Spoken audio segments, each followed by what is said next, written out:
ओम शांति। 10 जुलाई 2022 बाबा के अव्यक्त महावाक्य हैं, रिवाइज मुरली है 4 दिसंबर 1991। मुरली का सार है सफल तपस्वी अर्थात प्योरिटी की पर्सनैलिटी और रॉयल्टी वाले। आज चारों ओर के तपस्वी बच्चों की याद बाप दादा के पास पहुंच रही है।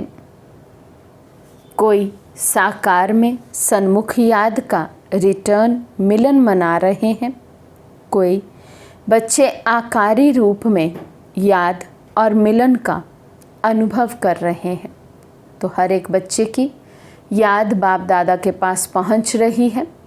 उस समय सभा में तो कुछ बच्चे बाबा कहते सन्मुख बैठे हैं, याद का रिटर्न ले रहे हैं, बाबा से मिलन मना रहे हैं, और कुछ बच्चे अपने आकारी स्वरूप के द्वारा, मन बुद्धि के द्वारा बाबा से मिलन मना रहे हैं। बाप दादा दोनों ही रूप के बच्चों को देख रहे हैं। तो बाबा ना केवल साकार में सन्मुख बैठे बच्चों को देख रहे, बल्कि आकारी रूप में भी जो बच्चे बाबा की याद में मगन हैं, मिलन मना रहे हैं, उनको भी बाप दादा देख रहे हैं। आज अमृत वेले बाप दादा बच्चों की तपस्या का प्रत्यक्ष स्वरूप देख रहे थे। हर एक बच्चा अपने पुरुषार्थ प्रमाण तपस्या कर रहे हैं। लक्ष्य भी है और उमंग भी है। तपस्वी सभी हैं, क्योंकि ब्राह्मण जीवन की विशेषता ही तपस्या है। तपस्या अर्थात एक के लगन में मगन रहना। सफल तपस्वी बहुत थोड़े हैं, पुरुषार्थी तपस्वी बहुत हैं। पहले तो बाबा ने तपस्वी सभी हैं ये कहकर खुश किया, लेकिन साथ ही बाबा कहते सफल तपस्वी बहुत कम हैं, क्योंकि तपस्या का मतलब बाबा ने बताया कि एक की लगन में मगन रहना। तो ऐसे सफल तपस्वी बाबा कहते बहुत कम हैं, लेकिन पुरुषार्थी तपस्वी बहुत हैं। पुरुषार्थ कर रहे हैं कि केवल एक बाबा की याद में हम मगन रहें और कोई व्यक्ति, वस्तु, वैभव, संबंध, पुरानी दुनिया कुछ भी याद ना आए, लेकिन केवल पुरुषार्थी हैं। सफल तपस्वी की निशानी उनके सूरत और सीरत में प्योरिटी की पर्सनैलिटी और प्योरिटी की रॉयल्टी सदा स्पष्ट अनुभव होगी। तपस्या का अर्थ ही है मन, वचन, कर्म और संबंध संपर्क में अपवित्रता का अंश मात्र नाम निशान भी समाप्त होना। तपस्या का दूसरा डेफिनेशन बाबा बता रहे हैं कि तपस्वी अर्थात कौन? जिनकी सूरत और सीरत से प्योरिटी की पर्सनैलिटी, प्योरिटी की रॉयल्टी सदा स्पष्ट अनुभव होगी। मन, वचन, कर्म और संबंध संपर्क में अपवित्रता का अंश मात्र भी नहीं होगा। जब अपवित्रता समाप्त हो जाती है तो इस समाप्ति को ही संपन्न स्थिति कहा जाता है।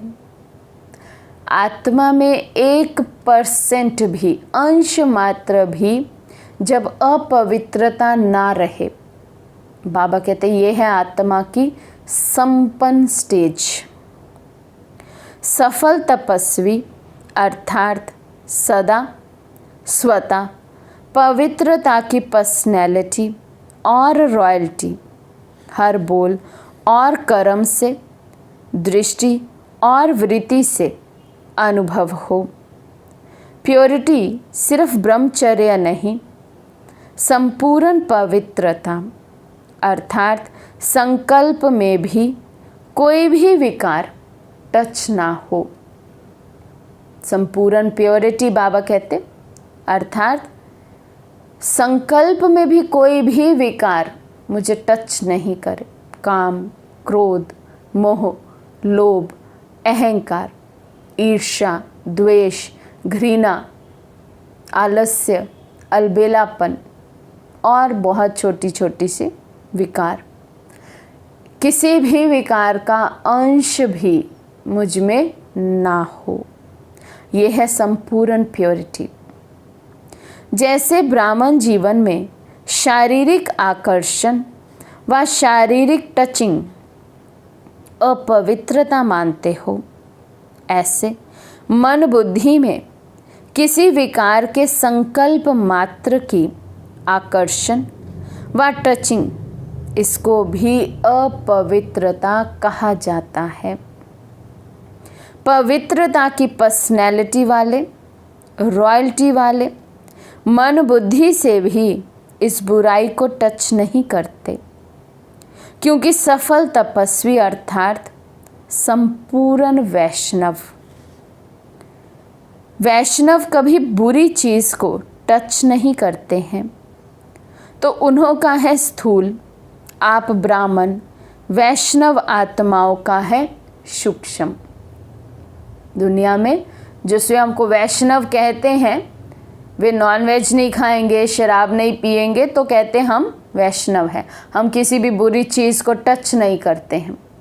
लेकिन बाबा कहते हैं उनकी धारणाएं सब स्थूल, और हम वैष्णव सूक्ष्म धारणाओं वाले, मन के संकल्प से भी किसी बुरी वस्तु को टच नहीं करना, विकार को टच नहीं करना। यह है संपूर्ण पवित्रता। बुराई को टच ना करना, यही तपस्या है। धारण करना अर्थात ग्रहण करना, ये तो बहुत मोटी बात है। लेकिन संकल्प में भी टच नहीं करना, इसको ही कहा जाता है सच्चे वैष्णव। कर्म में बुराई दिख जाना, बाबा कहते ये तो बहुत मोटा रूप हो गया। मंजिल क्या है? सूक्ष्म संकल्प में भी किसी भी तरह की बुराई टच ना हो। सिर्फ याद के समय याद में रहना, इसको तपस्या नहीं कहा जाता है। योग करने बैठे हैं, उस समय सिर्फ योग लगाए, बाकी सारा दिन बाबा याद ही नहीं है, बाबा कहते हैं उसको थोड़ी तपस्या कहेंगे। तपस्या अर्थात प्योरिटी के पर्सनैलिटी और रॉयल्टी का स्वयं भी अनुभव करना और औरों को भी अनुभव कराना। सफल तपस्वी का अर्थ ही है विशेष महान आत्मा बनना। विशेष आत्माओं व महान आत्माओं को देश की व विश्व की पर्सनैलिटीज़ कहते हैं। पवित्रता की पर्सनैलिटी अर्थात हर कर्म में महानता और विशेषता। साधारण कर्म मेरे द्वारा ना हो। कर्म चाहे साधारण है, लेकिन उसको करने की विधि, उसके पीछे की सफलता, उसके पीछे की मनोस्थिति असाधारण, अलौकिक, विशेष और महान हो, तब कहेंगे प्योरिटी की रॉयल्टी वाली आत्मा। पर्सनैलिटी अर्थात सदा स्वयं की और औरों की सेवा में सदा बिजी रहना, अर्थात अपनी एनर्जी, समय, संकल्प वेस्ट नहीं गंवाना, सफल करना। केवल अपने लिए लगा रहे हैं अपनी एनर्जी, अपने संकल्प, अपना समय, बाबा कहते वो भी जैसे वेस्ट करना है। तो अपने प्रति कम, माना अपनी स्थिति बार बार हिले, मैं बार बार अपने प्रति ही संकल्प दूं, बार बार अपने प्रति ही समय दूं, अपनी स्थिति को ही ठीक करने में लगा रहूं, तो है अपने प्रति, वो है वेस्टेज। मन की स्थिति ऐसी अचल अडोल हो कि जो भी मेरे संकल्प है, समय है, एनर्जी है, वो सब बल बनकर अनेक आत्माओं के सेवा में मैं यूज़ करूं। इसको कहेंगे पर्सनैलिटी वाले। पर्सनैलिटी वाले कभी भी छोटी छोटी बातों में अपने मन बुद्धि को बिजी नहीं रखते। तो अपवित्रता की बातें आप श्रेष्ठ आत्माओं के आगे छोटी हैं या बड़ी हैं। इसलिए तपस्वी अर्थात ऐसी बातों को सुनते हुए नहीं सुने, देखते हुए नहीं देखें, ऐसा अभ्यास किया है, ऐसी तपस्या की है। वह यही सोचते हो, चाहते तो नहीं हैं, लेकिन दिखाई दे देता है, सुनाई दे देता है। जैसे कोई चीज़ से आपका कनेक्शन ही नहीं है, उन चीज़ों को देखते हुए भी नहीं देखते हैं। जैसे रास्ते पर जाते हो, कहीं कुछ दिखाई देता है, परंतु आपके मतलब की कोई बात नहीं है, तो देखते हुए नहीं देखेंगे ना, साइड सीन समझकर पार कर लेंगे ना।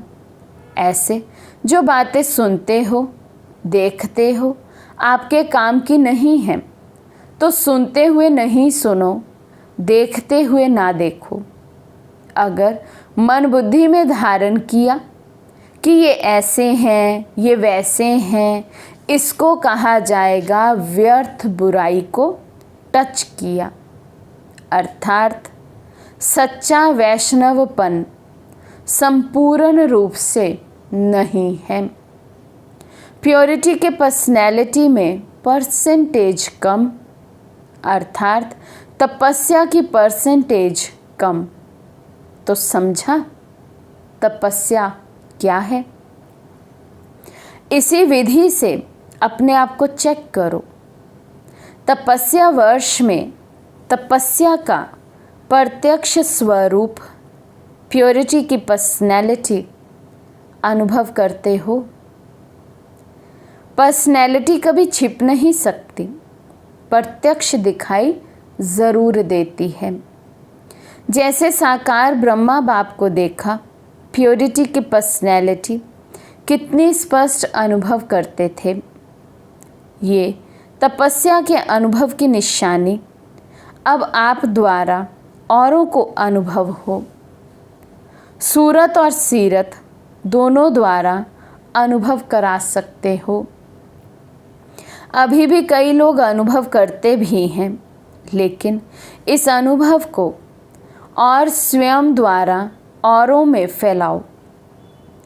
आज पर्सनैलिटी का सुनाया, फिर रॉयल्टी का सुनाएंगे। सभी मिलन मनाने आए हैं, तो बाप दादा भी मिलन मनाने के लिए आप जैसे व्यक्त शरीर में आते हैं। जैसे बच्चे व्यक्त शरीर में हैं, देहधारी हैं, ऐसे ही बाबा भी निराकार होते हुए भी तन का आधार लेते हैं, देह में प्रवेश करते हैं, व्यक्त शरीर में आते हैं, तो हमसे मुलाकात करते हैं। समान बनना पड़ता है ना। बाबा कहते बात करनी है बच्चों से, तो बच्चों जैसा बनना पड़ेगा। बच्चे साकारी हैं, व्यक्त में हैं, तो मुझे भी व्यक्त में आना होगा। वैसे आपको व्यक्त से अव्यक्त बनना है या अव्यक्त को व्यक्त बनना है। बाबा कहते मंजिल क्या है? आपको ऊपर आना है, वतनवासी बनना है, या वतनवासी को ही नीचे बुलाते रहेंगे और जैसा नीचे वाले वैसा बनाते रहेंगे। कायदा क्या कहता है? अव्यक्त बनना है ना, तो फिर अव्यक्त को व्यक्त में क्यों लाते हो? जब आपको भी अव्यक्त ही बनना है, तो अव्यक्त को तो अव्यक्त ही रहने दो ना। अव्यक्त मिलन के अनुभव को बढ़ाते चलो। कब तक? बाबा साकार में आते रहेंगे। 91 से बाबा देखो बात हमें ये पक्की करा रहे हैं कि कब तक मैं ही नीचे आता रहूँगा। तुम्हें क्या अभ्यास करना है? मेरे पास आने का अभ्यास करना है, ये अनुभव बढ़ाना है। अव्यक्त भी ड्रामा अनुसार व्यक्त में आने के लिए बांधे हुए हैं, लेकिन समय प्रमाण, सर्कमस्टांस प्रमाण अव्यक्त मिलन का अनुभव बहुत काम में आने वाला है। इसलिए इस अनुभव को इतना स्पष्ट और सहज करते जाओ जो समय पर ये अव्यक्त मिलन साकार समान ही अनुभव हो। बाबा कहते हैं अब आने वाले समय में ये अव्यक्त मिलन की जिसको जितनी ज़्यादा प्रैक्टिस होगी वो बच्चा उतना ही सेफ रहेगा, उतना ही उसे ऐसा अनुभव होगा जैसे साकार में बाबा उसको मिल रहे हैं। भगवान से मिलन वही बच्चा मना सकेगा। समझा? उस समय ऐसे नहीं कहना कि हमको तो अव्यक्त से व्यक्त में मिलने की आदत है, जैसा समय वैसे मिलन मना सकते हो। समझा? जो भी जहाँ से भी आए हो, इस समय सभी मधुबन निवासी हो या अपने को महाराष्ट्र निवासी, उड़ीसा निवासी समझते हो, ओरिजिनल तो मधुबन निवासी हो। ये सेवा अर्थ भिन्न भिन्न स्थान पर गए हो। ब्राह्मण अर्थात मधुबन निवासी सेवा स्थान पर गए हो, इसलिए सेवा स्थान को मेरा यही स्थान है, ये कभी भी नहीं समझना। कई बच्चे ऐसे कहते हैं, इसको चेंज करो तो कहते हैं नहीं, हमको पंजाब में व उड़ीसा में ही भेजो। तो ओरिजिनल पंजाब उड़ीसा के हो या मधुबन के हो, फिर क्यों कहते हो हम पंजाब के हैं तो पंजाब में ही भेजो, गुजरात के हैं तो गुजरात में ही भेजो। चेंज होने में तैयार हो, टीचर सभी तैयार हो, किसी को कहाँ भी चेंज करें तैयार हैं। देखो दादी सभी को सर्टिफिकेट ना का दे रही है। अच्छा, ये भी अप्रैल में करेंगे। जो चेंज होने के लिए तैयार हो वही मिलने आवे। सेंटर्स पर जाकर सोचेंगे यदि नहीं रहेंगे कि इसका क्या होगा, मेरा क्या होगा। थोड़ा बहुत कुछ किनारा भी करेंगी। बाप दादा से तपस्या की प्राइज़ लेने चाहते हो और बाप दादा को तपस्या की प्राइज़ देने भी चाहते हो या सिर्फ लेना ही चाहते हो। सभी सेंटर्स के सरेंडर होकर आना। नए मकान में आ सकती है क्या? मेहनत करके बनाया है ना। जहाँ मेरापन है वहाँ तपस्या किसको कहा जाएगा? तपस्या अर्थात तेरा और तपस्या भंग होना माना मेरा। समझा? ये तो सब छोटी छोटी टीचर्स हैं, कहेंगी हर्जा नहीं, यहाँ से वहाँ हो जाएंगी। बड़ों को थोड़ा सोचना पड़ता। अच्छा, जो सेंटर्स पर आने वाले हैं वो भी सोचते होंगे हमारी टीचर चली जाएगी। आप सभी भी एवर रेडी हो? कोई भी कहाँ भी चली जाए वहाँ कहेंगे हमको तो यही टीचर चाहिए। जो समझते हैं कि कोई भी टीचर मिले उसमें राज़ी हैं वे हाथ उठावें। कोई भी टीचर मिले, बाप दादा जिम्मेवार हैं, दादी दीदी जिम्मेवार हैं, वे हाथ उठाए। सभी के फ़ोटो टीवी में निकाल लो, फिर देखेंगे। अंतिम पेपर का क्वेश्चन ही ये आना है, नष्टो मोह स्मृति स्वरूप। तो अंतिम पेपर के लिए तो सभी को तैयार होना ही है। रिहर्सल करेंगे ना, जोन हेड को भी चेंज करेंगे, पांडवों को भी चेंज करेंगे। आपका है ही क्या? बाप दादा ने दिया और बाप दादा ने लिया। अच्छा, सभी एवर रेडी हैं, इसलिए अभी सिर्फ हाथ उठाने की मुबारक हो। अच्छा, चारों ओर के सफल तपस्वी आत्माओं को, सदा प्योरिटी की पर्सनैलिटी में रहने वाली, सदा प्योरिटी की रॉयल्टी में रहने वाली, सदा सच्चे संपूर्ण वैष्णव आत्माएं, सदा समय प्रमाण स्वयं को परिवर्तन करने वाले विश्व परिवर्तक, ऐसे सदा योगी, सहज योगी, स्वतः योगी महान आत्माओं को बाप दादा का याद प्यार और नमस्ते। हम रूहानी बच्चों की रूहानी बाप दादा को दिल व जान सिक व प्रेम से नमस्ते नमस्ते नमस्ते जी। पार्टियों से मुलाकात, सभी तपस्वी आत्माएं हैं, ऐसे अनुभव करते हो। तपस्या अर्थात एक बाप दूसरा ना कोई, ऐसे है या दूसरा कोई है? अभी भी कोई है? कोई व्यक्ति या कोई वैभव? एक के सिवाय और कोई नहीं, या थोड़ा थोड़ा लगाव है? निमित्त बनकर सेवा करना वे और बात है, लेकिन लगाव जहाँ भी होगा, चाहे व्यक्ति में चाहे वैभव में, तो लगाव की निशानी है, वहाँ बुद्धि ज़रूर जाएगी। मन भागेगा ज़रूर। तो चेक करो कि सारे दिन में मन और बुद्धि कहाँ कहाँ भागती है। सिवाय बाप और सेवा के और कहाँ तो मन बुद्धि नहीं जाती। अगर जाती है तो लगाव है। अगर व्यवहार भी करते हो, जो भी करते हो, वो भी ट्रस्टी बनकर, मेरा नहीं तेरा, मेरा काम है, मुझे ही देखना पड़ता है, मेरी जिम्मेवारी है, ऐसे कहते हो कभी? तो अपने को चेक करें, हम कितना % ट्रस्टी होकर रहते हैं। बाबा कहते हैं यदि ऐसी शब्दावली भी यूज़ करते हैं कि मेरी जिम्मेवारी है, मुझे देखना है, मुझे निभाना है, ये भी मेरापन है, ये भी बुद्धि का उस व्यक्ति वस्तु वैभव में भटकना है। क्या करें, मेरी जिम्मेवारी है ना, निभाना पड़ता है ना, करना पड़ता है ना। बाबा पूछते कहते हो कभी?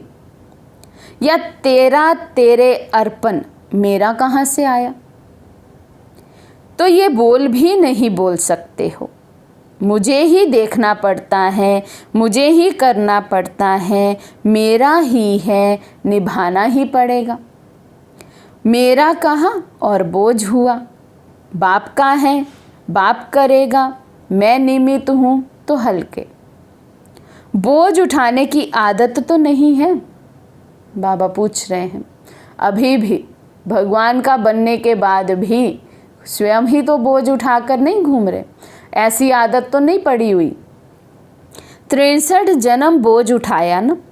कईयों की आदत होती है बोझ उठाने की, बोझ उठाने बिना रह नहीं सकते हैं, आदत से मजबूर हो जाते हैं। मेरा माना बोझ उठाना, समझा? थोड़ा सा किनारा करके रखा है, समय पर काम में आएगा। पांडवों ने थोड़ा बैंक बैलेंस, थोड़ा जेब खर्च रखा है। ज़रा भी मेरापन नहीं, मेरा माना मैला। जहाँ मेरापन होगा ना, वहाँ विकारों का मैलापन ज़रूर होगा। बाबा कहते कुछ भी यदि संभाल कर छुपा कर रखा है, उसमें बुद्धि जाएगी ही जाएगी, मैलापन आएगा ही आएगा। तेरा है तो क्या होगा? तैरते रहेंगे, डूबेंगे नहीं।